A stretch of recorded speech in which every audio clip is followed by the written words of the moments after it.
WFAA TV News 8, this is High Tech Texas. Good morning and welcome to High Tech Texas. I'm Robert Riggs, in today for Brad Watson. Coming up on today's show, Comdex is known as the high-tech toy store, and more than 200,000 turned out in Las Vegas for a glimpse into the techno future. And you've seen the boardroom control panels that dim lights, run projectors, and more. Meet their maker, Joe Hart of Panja, steps into this week's CEO Spotlight. Plus, he's known as the king of intellectual property. BakerBot's attorney Jerry Mills joins us from the high-flying world of angel investing.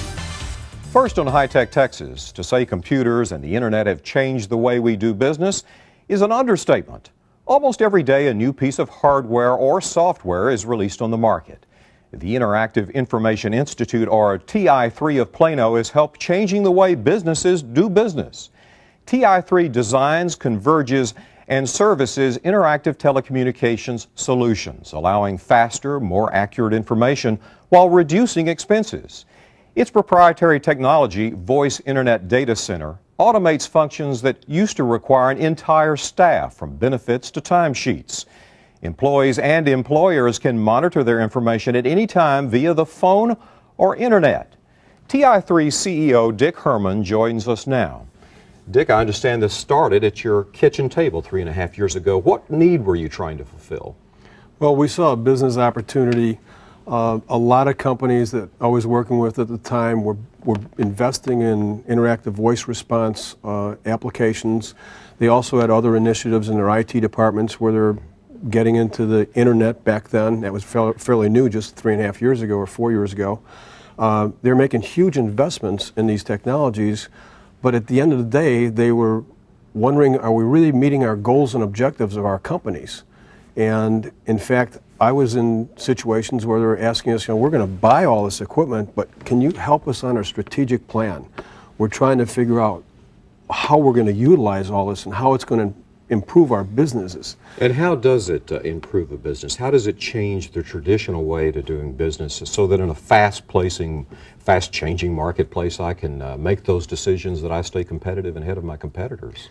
That's a good question, because speed to market is absolutely critical with the technology that we have today. We have what we call a converged technology platform. So we have interactive voice response, telephone applications where you can call in for the information. It can also dial outbound. It's got facsimile. It's got internet applications. It's got e-commerce, all these things. But when I talk to executives, I said, forget about the technology. Don't think about that. What is your mission? What are your goals and objectives you're trying to accomplish here? Do you want to differentiate your company? Are you trying to provide higher levels of service, et cetera? We focus there to start with. And the reason we converged all the technologies is also interesting, because we started the company revolving it around you and I as just regular people. For example, we'll leave a studio today and you may have a stock and you want to know what's the price of the stock. You're at a red light. You're going to call in over the phone. You go home at night. You want to look at your portfolio, you don't want to do it over the phone, you want to do it over the internet. And is this something unique you do by having the voice, being able to do it by voice? Yes, putting the voice and the internet together so the end user, it doesn't matter to you. You can use any device, anytime you want, time of morning, noon, or night, 7 days a week, 24 hours. What are the projections in the marketplace? How much do you think is out there, business to be done in this? What are the what? Projection in the marketplace. Well, outsourced services are worth billions of dollars. More and more businesses today recognize that you can't be experts in everything. Therefore, you have to pick and choose what you want to be an expert in. And a lot of these things they outsource if are not core to their businesses. Dick, thank you very much. You can find more about the Interactive Information Institute through our website or at ti3.com.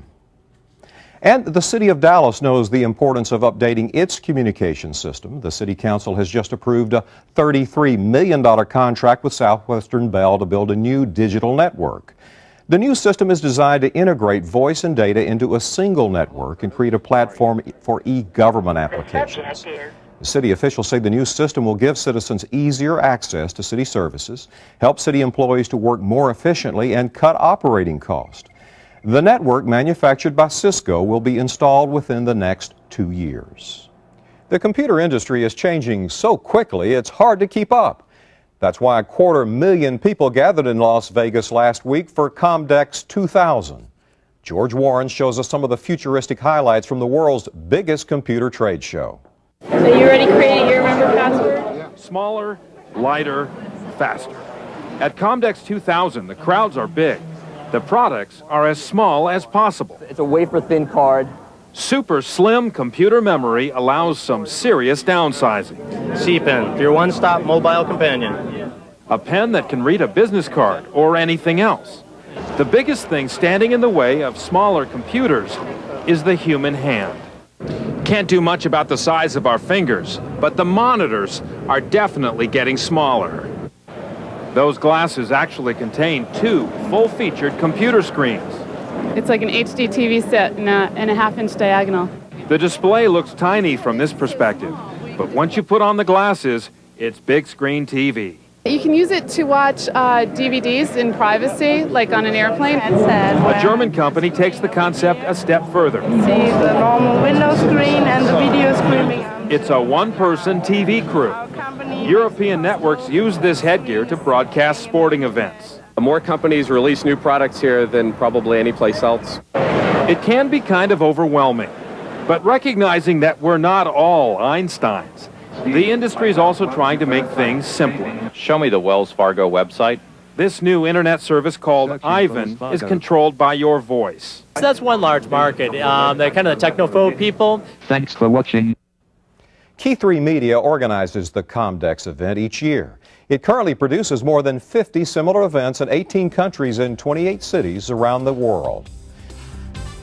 Still ahead on High Tech Texas, in the boardroom, Panja Wireless Systems operate just about everything. Panja's Joe Hart joins David Johnson in this week's CEO Spotlight. And they're high-flying angels, investors who take entrepreneurs under their wing. Baker Botts attorney Jerry Mills gives us the commandments of angel investing. That and more when High Tech Texas continues.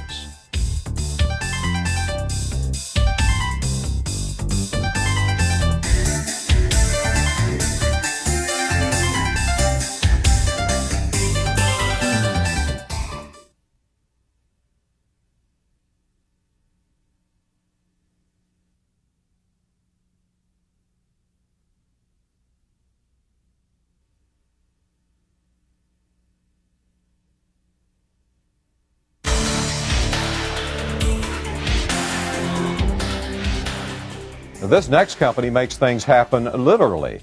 With the use of a wireless remote control, everything in your boardroom or home theater operates as if by magic. But it's not magic, it's Panja. News 8 business analyst David Johnson puts the top man at Panja in the CEO Spotlight.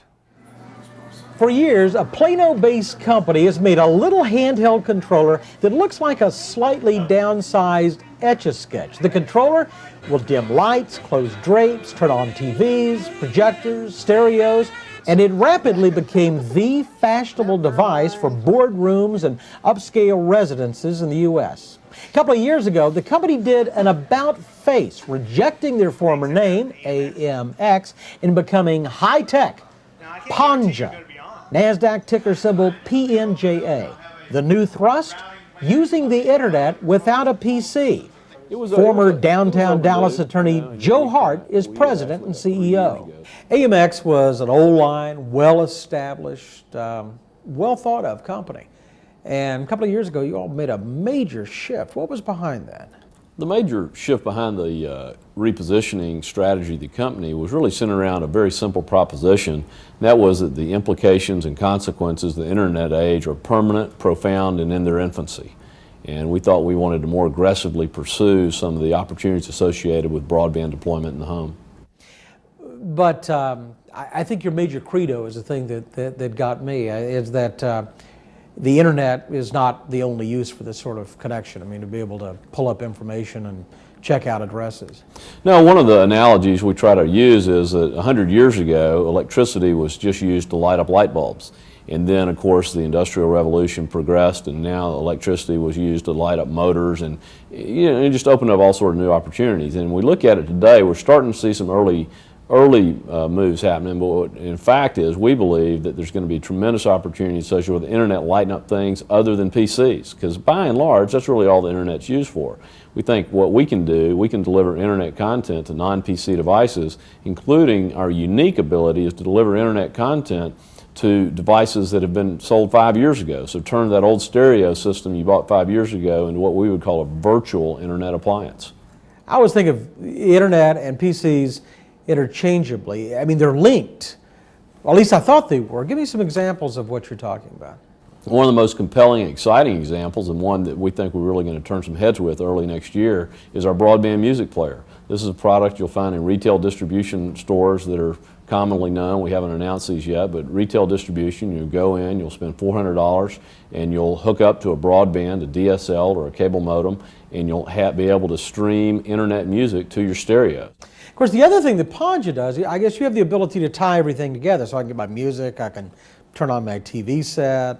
Absolutely. We say what we're focused on is device networking and innovative uses of broadband. So on the device networking side, we're the glue that can tie everything together. Having been in business 18 years and done over 100,000 systems, we have device databases of over 100,000 products that we have controlled and can control. So we can hook up things such as TV systems, security systems, lighting systems, HVAC systems, and make them all operate as one network. Your background is not in electronics. I mean, No. you're a lawyer. Is this more fun? Every day. To see firsthand some of Panja's products and specifications, log on to panja.com, and you can see more of Joe Hart's interview at wfaa.com/tech. Still ahead on High Tech Texas, from wingtip to wingtip, they're known as the Dallas Angels. Baker Botts attorney Jerry Mills talks about the success of angel investing, and Flash, changing from ordinary to extraordinary on the web.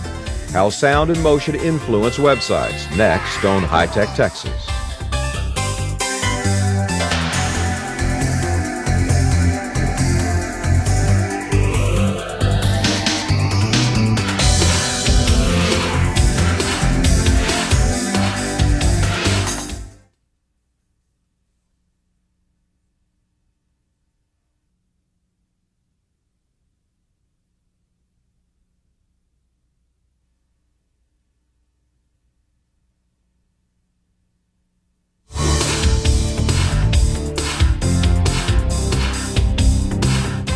Some things start with simple ideas, like the idea four golfing buddies had about a year and a half ago.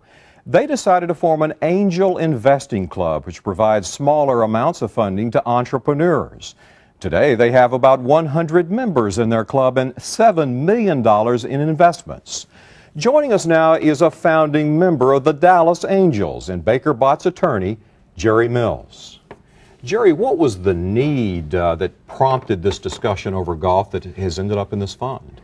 Well, we felt like the investment groups in Dallas were quite diverse and spread apart, and that to have a group that could centralize a lot of different interests and get folks together that could create some synergism. Are you finding now a lot of spin-offs and new technologies, new companies out of these efforts? We see a tremendous amount. We see from 30 to 40 business plans a month, and out of those we pick the 3 best to look at once a month. And how do I, if I'm an entrepreneur, get before your group? Well, you can look us up at the dallasangels.com. We have a telephone number associated with that you can pick up and call us and email us a business plan, and we will put it before the committee and see if it makes the cut. To make the cut, what are you looking for? Disruptive technologies, quality management, what? I think those are 2 great starts. We are not doing very many internet investments at this point, any B2B or B2C, but we love telecommunications and wireless. We last month did our first investment in a biotech company. You attended the Third Friday luncheon in the Technology Business Council in Telecom Corridor in Richardson and heard the editor of Red Herring magazine talk about the dot-coms. The verdict? Did he write the obituary? He wrote the obituary in a book that was published about a year ago, and he's going to write a new one now saying, I told you so. But basically about 1 dot-com a day now is running out of funds, so we're looking at that very carefully. We do like infrastructure that supports the internet, however. Tell us some of the things that have excited you there in the infrastructure. Well, obviously, the telecommunications side of it's interesting, but we recently, a couple months ago, invested in a fulfillment service that actually keeps the products that the internet sells and then delivers them. And we like those kind of things that support the companies that are selling on the internet. You know, I have found that this is a space that's full of energy, ideas, and people seem to be feeding off of each other. It's almost like a reactor going. Can you describe more what you see? It's amazing that, just as happened in the last year, that groups are coming together, that Dallas is becoming a much smaller town than it was. Some of the advantages Silicon Valley and Austin has had over the years is that they're small, everybody knows everyone. Dallas historically has been the software companies don't know the semiconductor folks don't know the internet folks don't know telecom, but no, those folks are now getting together, such as luncheon meetings happening continuously, the angel meetings. There's a lot of things happening in Dallas Metroplex area. And we're on the start of bigger things. Absolutely. We're exponentially growing. We want to thank you for joining us today, Jerry Mills. Music, movement, and sound. Websites without action are adding Flash, a software technology that enhances ordinary sites, coming up on High Tech Texas.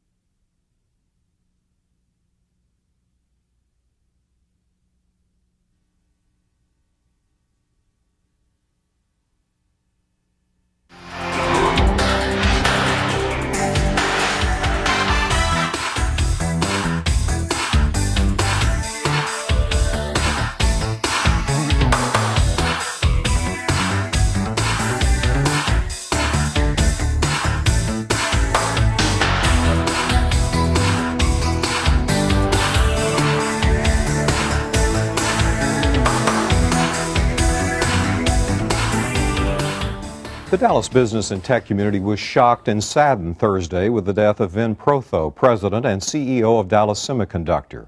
Protho died after suffering a heart attack during a board meeting at the Dallas McDermott Foundation, of which he was a member. Protho worked for Texas Instruments, helped start Mostech Corporation of Carrollton, and founded a high-tech venture capital fund. In 1984, he started Dallas Semiconductor. Protho was 58. Protho was described as a charitable, unselfish man and civic leader. Joining me now is Alan Goldstein, technology editor for the Dallas Morning News. Alan, he was known as a giver. Give us a sense of what he contributed to this community. Well, his interests were vast, and at a time when a lot of .com executives are criticized for not giving enough to the community, Mr. Protho set the model for the way that one does give. Dallas Museum of Art, UT Southwestern Medical Center, Southern Methodist University, all received his time and his attention. He also was a mentor to a number of entrepreneurs in the area. He liked to take young people under his wing and teach them what he'd learned over the years about entrepreneurship. And was there a reaction in the semiconductor industry to this loss? Oh, people were very emotionally affected by this, of course. Yeah, Vin Protho is a leader in every sense and was well regarded throughout the community. On the markets this week, as we talk about reaction to his death, we've seen the market depressed this week. Is this due to earnings reports, or is it more to do with what's happening in Florida in the presidential election? It's some of both, and we've seen market volatility responding to each. The markets hate uncertainty, certainly. The earnings reports are coming along with forecasts for next year, and some of those are being revised downward. Are the analysts losing confidence in the optimistic projections about technology and optics and these type of things, or? Well, there are a number of breaks in the pipeline that are appearing that seem to be slowing things down. For example, if telecommunications companies are having a difficult time installing cable modems or DSL, that reduces demand for the parts that are used in those lines. Alan Goldstein, thank you. For the latest local technology news, check out the Dallas Morning News business section or dallasnews.com. Most of us have tried from time to time to watch streaming video over the internet. For the most part, it's a very frustrating experience. But there are other ways to present stories, animation, and complex presentations over the web that do indeed work. Channel 8's Mike Goldfein shows us one successful use in this report. Every once in a while, we run across an unbelievably inventive website that deserves everyone's attention. A place so good that you wonder why a lot more people aren't doing it, or at least doing it this well. In his spare time, Jason Singe, a former newspaper photographer from North Carolina, put together www.neonsky.com. The main menu is entertaining with its bouncing balls and interactive sections, but the best is yet to come. Jason used his photographic skill to produce 2 remarkable documentaries. One on small-time pro wrestling in the South. They play in high school gymnasiums, in National Guard armories, at county fairs, and at ballparks, often after the game as part of a strange double feature. His work has the feel of a public radio story, only with pictures. We want blood! We want blood! And he also took his camera on the road to create a web documentary on tobacco growing. By 6 a.m., the Nelsons are topping their tobacco. Neon Sky works because it uses a software known as Flash. Clayton's Creek, Australia's top drop. Flash by Macromedia is used by a number of commercial sites in smaller ways to add music, movement, and sound to the often staid web. Most browsers support Flash, and if not, you'll be prompted to download it for free. The best thing about Flash is that unlike streaming video, it plays well over low-bandwidth internet connections such as modems. And when used by talented people like Jason Singe at Neon Sky, it allows the internet to fulfill some of its new media promise. That's Mike Goldfein from our Washington Bureau. To see more of Jason's documentaries, visit neonsky.com. And to learn more about Flash, go to macromedia.com. Next week on High Tech Texas, a special show. We'll focus on employee recruitment, retention, and education. Guests from Aiken Gump, Texas Instruments, Jobs.com, and SMU will join us. Plus, got a buzz about all. Get a VC's view of the job market. Barry Cash of InterWest Partners gives us his insights. And how does long-distance telecommuting help with employee retention? The CEO and an employee of Omnispace give us a lesson in success. That's next week on High Tech Texas. Thanks for joining us on this one. We'll be back here Sunday at 9. Make plans to join us and have an excellent week.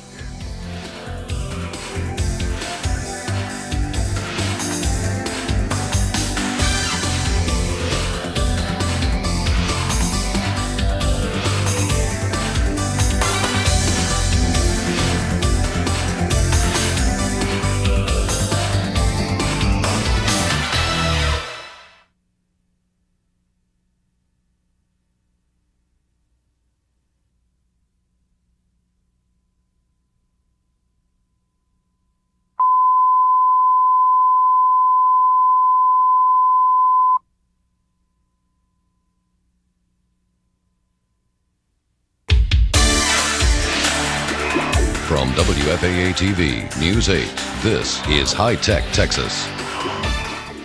Hello, I'm Robert Riggs, in for Brad Watson.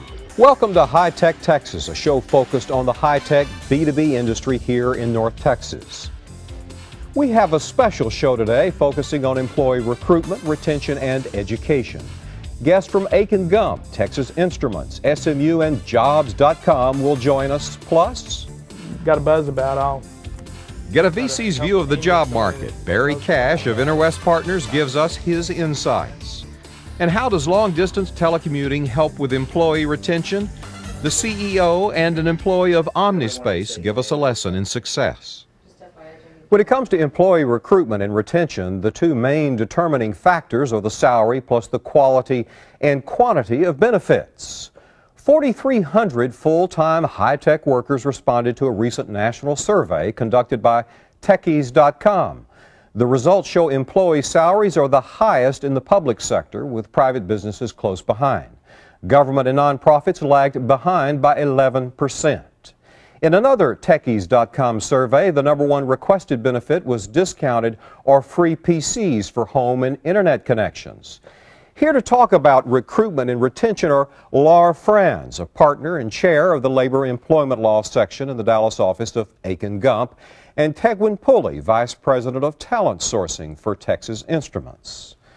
Ms. Franz, I talked to a CEO the other day who said they were offering $7,000 bonuses to employees who could find them an engineer. Is that typical of the incentives we see? Well, that's probably a good idea. I mean, it certainly is a cheaper way to go about recruiting, to use the contacts of your current employees. And I think that is somewhat typical. $7,000, $700, it depends on what the position is. Probably more typical, though, is just simply offering a workplace that is desirable to the employees that they're looking for. And I see workplaces that are offering concierge services and fresh fruit out. Is that the kind of thing you're talking about?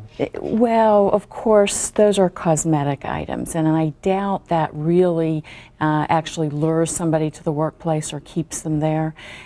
Probably more substantive things like the ability to utilize flex time or telecommuting, the casual workforce, the opportunity to brainstorm with people who are filled with ideas. Those are all the kinds of things that actually attract individuals to a workforce and keep them there. Ms. Pulley, at companies like Texas Instruments, what sort of incentives, what are they doing to attract women and minorities to this sector? We think that the biggest reasons that people come to a company are for great challenging work, great rewards, and then the opportunity to work for great leaders or great bosses. So we really think it's the whole package. And when we say great work, we're talking about an exciting job where you have the opportunity to create the future. And that's really what we offer at Texas Instruments with our products and our leadership position. So an opportunity to work on products that will change the way we all live. And to do that in a work environment that is flexible, does let you use your ideas and innovation, is encouraging, and then as a result of doing all that, to get great rewards in terms of performance bonuses, stock, those kinds of things. And once I'm doing that, I'm very successful as an employee. How do you keep me down on the farm, so to speak, so that I'm not going out doing a startup? Well, for Texas Instruments, it's the opportunity to continue to work on challenging products. It's the opportunity there that are greater or as good as what you can get elsewhere. So we think that total package is what really makes the difference. Ms. Franz, we do see engineers from companies all over Dallas that have left and done the startups. What are the intellectual property issues associated with leaving one of these tech companies? Well, they're particularly severe, of course, when you have a company that is really based on an idea, and the content of that idea can leave and walk out the door with the employee that walks out the door. So we're seeing a lot of companies upfront ask employees to sign agreements concerning confidentiality, and in a lot of cases, especially with key employees, covenants not to compete. In fact, recently, covenants not to raid employees are also fairly typical. Okay. I think that sometimes, though, the carrot works better than the stick, and the longevity bonuses, the extra compensation for staying and being a member of the team long term, can be more fruitful than the legal obligations that might exist. Okay, thank you for both joining us here today. For more information about employee recruitment and retention and all the information on today's show, log on to our website at WFAA.com/tech. And there are various ways to look for work in the high-tech world. Jobs.com is breaking down traditional barriers and giving potential employees the upper hand. Next on High Tech Texas.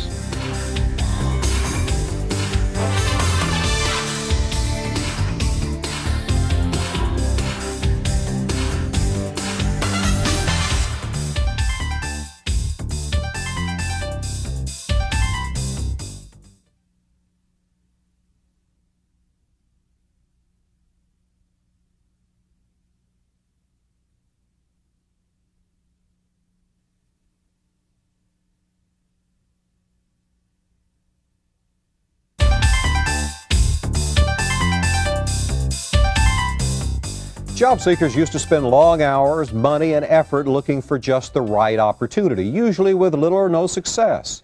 Today, recruitment sites like Jobs.com have decreased the time and increased the hope for a better job. We sat down with the CEO of Jobs.com, Peter Goodmanson, to talk about the use of the web for employee recruitment. Well, the issue of retention is an important one. Obviously, it's far more inexpensive for for an employer to keep an employee than it is to find a new one, clearly. And in this environment, culturally, people are more apt to change jobs now. There used to be a stigma with being a job hopper. Now there's almost a stigma for not being a job hopper, for being in a position for too long. That's emerging in certain sectors. And so we find that employees are, since they're better armed with intelligence, since they know more about what they're worth, and because they're culturally willing to shift jobs almost at a moment's notice, we find that employers have to be better at their game. Employers have to have a focus on retention, have to have retention plans in place. They have to pay their people equitably. They have to plan for their development as employees. Employees don't want to switch if they don't have to, but now they can, whereas before they couldn't. So sites like Jobs.com really give great tools to the employer, but at the same time are helping empower employees to make the best decisions for themselves. So the shift has occurred from the employer having all the power and all the information to the employee now can have a better sense of what he or she is worth by going to a site like Jobs.com and seeing what comparable people are being paid and what sort of benefits they're getting. One thing in technology it has not traditionally been great at is physical contact, and humans again rely a lot on intuition and sort of almost unconscious judgment making, and the career fair is a great opportunity for an individual candidate to meet actual live representatives of a given company, and they both check each other out in the sort of dating service that the whole recruiting process is. So it's a kind of ironic that at a time when we're getting so sophisticated online, at the same time we're finding the old-fashioned face-to-face community building contact is hard to replace. From how to find the best job to how to keep the best job filled, that's the struggle of many HR departments in the high-tech arena. Dallas-based Omnispace knows the importance of keeping employees happy. The company is currently experiencing growing pains with its successful B2B platform company. One of the ways it's able to retain employees is telecommuting. Omnispace CEO John Cannington and one of his employees, Mike Kilgore, joins us now. Mr. Cannington, tell me about this workspace application that your company has created. Well, certainly, and thank you very much for having us today, too. We at Omnispace build a software application that allows widespread groups of people to come together in a common virtual workspace to get common work initiatives done. So people anywhere in the world can come together on the internet and get the work done that between all their companies they're trying to accomplish.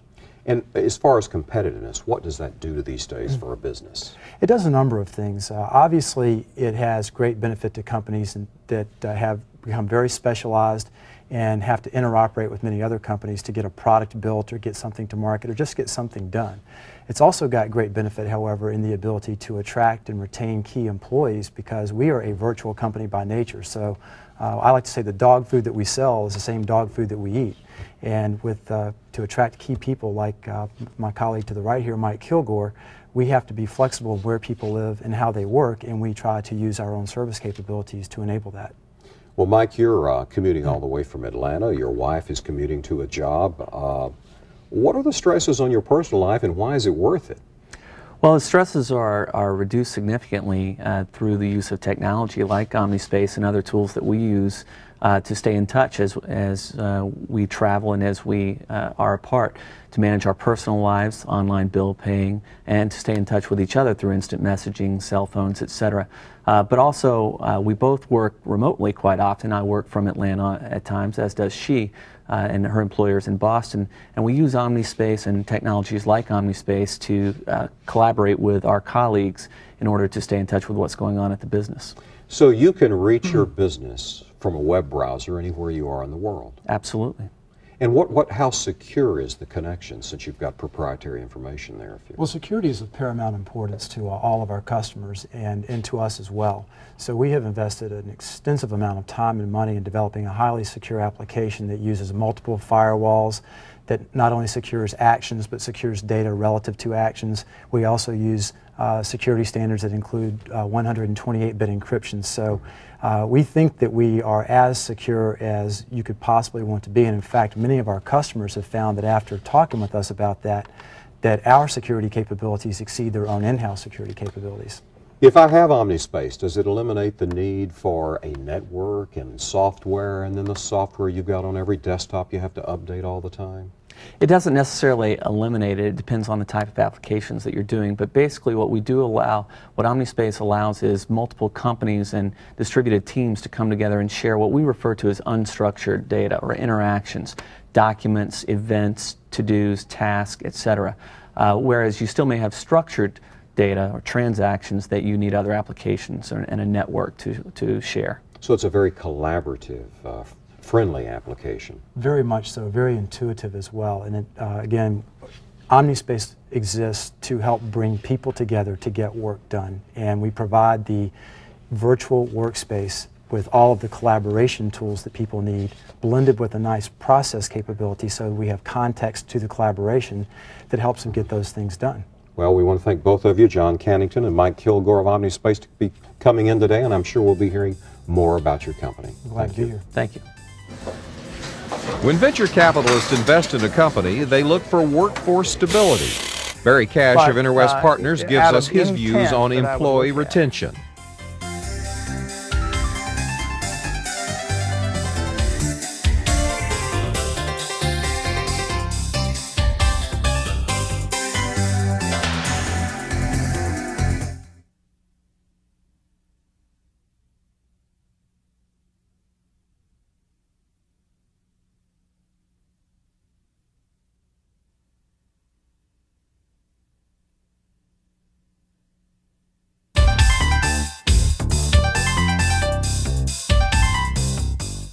When venture capitalists invest millions into a startup company, they are investing in just more than the product it makes. From their point of view, one of the company's greatest assets is its employees.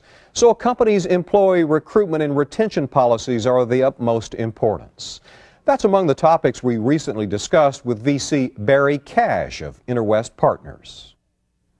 Well, of course, the key asset in all these companies that we back are the engineers, the employees. So the main asset walks home every day or out the back door every day. And so retention in a startup is absolutely critical. And through certainly the earlier years of a startup, especially if they're successful, the greatest golden handcuff retention are stock options. So in some ways, a startup almost has an unfair competitive advantage because they're able to hire arguably the best people from a given segment of technology, highly focus them on one, maybe two things, but usually just one, and then motivate them with ownership in the company through stock options. And so retention early on, especially if the company's successful, is not really an issue. Now, attracting them and hiring them is sort of a sales job, but most engineers, technical people, salespeople, marketing people enjoy the challenge of a startup, a smaller company, the environment, and want to do it my way kind of feeling. So it's not that hard usually for a startup to get good people. Certainly there are fewer electrical engineers graduated from universities today than there were when I graduated. And that scares us. Now, the truth is there are more degrees that you can get that are, I mean, you can get a degree in computer science and maybe 5 different kinds of degrees in computer science. And there are actually more pure science graduates than there used to be in some of the sciences. So it's not quite as desperate as the numbers of electrical engineers would make you think, but it's still a problem. And there's just not enough kids really interested in science and engineering, we all think, as there should be. There's sort of a conventional wisdom that, oh, that's too hard, and I'll have to study too hard, and I won't be able to have as much fun when I go to college as if I don't study engineering.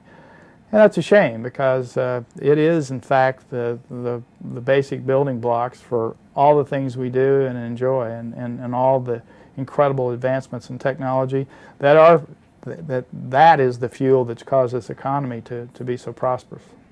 To meet the demand of the high-tech industry, there is a need to better prepare high school students before they enter college. The Infinity Project, a partnership between SMU and TI, advances technology and engineering in high school classrooms. Jeffrey Orsak is the director of the Infinity Project and a professor of engineering at SMU. Mr. Orsak, I was recently talking to the president of SMU, Gerald Turner, and he was telling me that if a student is not studying algebra the 7th or 8th grade, they're not going into engineering. Is this Infinity Project aimed at relieving that, changing that? It very much so is. Today, the current situation is most kids aren't going into engineering for two reasons. One is they're not being prepared for the rigors of the curriculum at the university level, and two, they're not being exposed to engineering at a time when it can really influence their choices about the kind of classes they take. So the Infinity Project is aimed right at those kids at the time when it matters most to them, when they can make choices about taking advanced math and science classes, and when they start to think about potential careers and think about colleges and universities that they might attend in the future. Now, what school districts here in the Dallas and North Texas area are involved? Right now we're focused primarily on the Dallas Independent School District in the Dallas area. We're also working with the Houston Independent School District, the Fort Bend Independent School District, and some regional schools in the San Antonio area. But we also have a few private schools in Dallas, St. Mark's and Hockaday, which are also participating in the project this year. Now, this is not just hands-on, but it's teaching them some of the mental discipline of the engineering sciences. That's right. We actually go from the basic math and science all the way through the design process that engineers use, through the full implementation and testing of the design. So students get a real good sense of what engineers actually do on a day in and day out basis in their high school classroom. Has it been in place long enough that you're seeing students now deciding they want to go to college and study engineering? Well, we're still a pretty young program, but we're seeing lots of interest by the kids in pursuing engineering. We actually bring these students from the local high schools to SMU to sit in on engineering classes at SMU and to tour some of our engineering labs. And so these kids have shown a lot of interest in both attending universities to study engineering and also in staying in the Dallas area so that they can do co-ops and work with some of the local companies that are in such short demand. Okay, Jeffrey Orsak of the Infinity Project, thanks for being with us today. And when High Tech Texas returns, we'll show you what one local business is doing to give employees more time with their families. Would you work an extra hour a day to get every other Friday off? We'll find out how some North Texas employees are adapting to the plan. And next on High Tech Texas,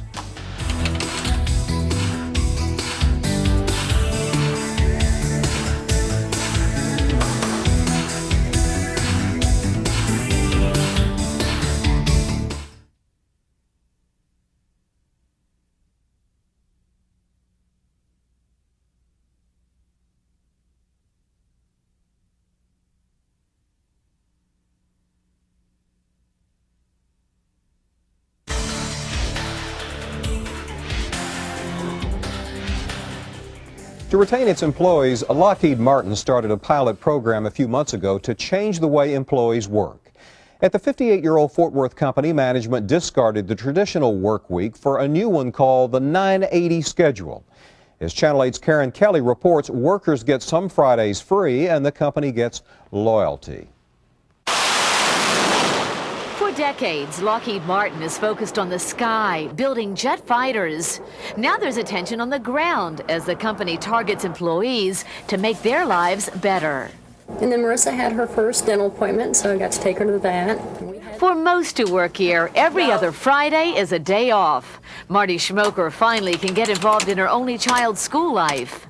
I get to take her to school, walk her to her classroom. It's called the 980 schedule. Employees work 9 hours daily and take off alternate Fridays. They still get 80 hours in 2 weeks.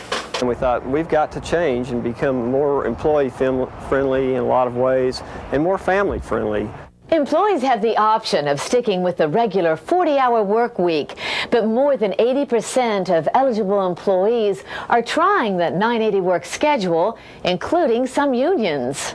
Fridays off are staggered, so the company is always open. That's correct. Can you check and see about John McCarthy? And the accounting supervisor says Lockheed spends about the same money on overtime. These days, companies almost have to offer a flexible schedule to compete. Well, I think it's been an attractive option for keeping our employees and for hiring new employees.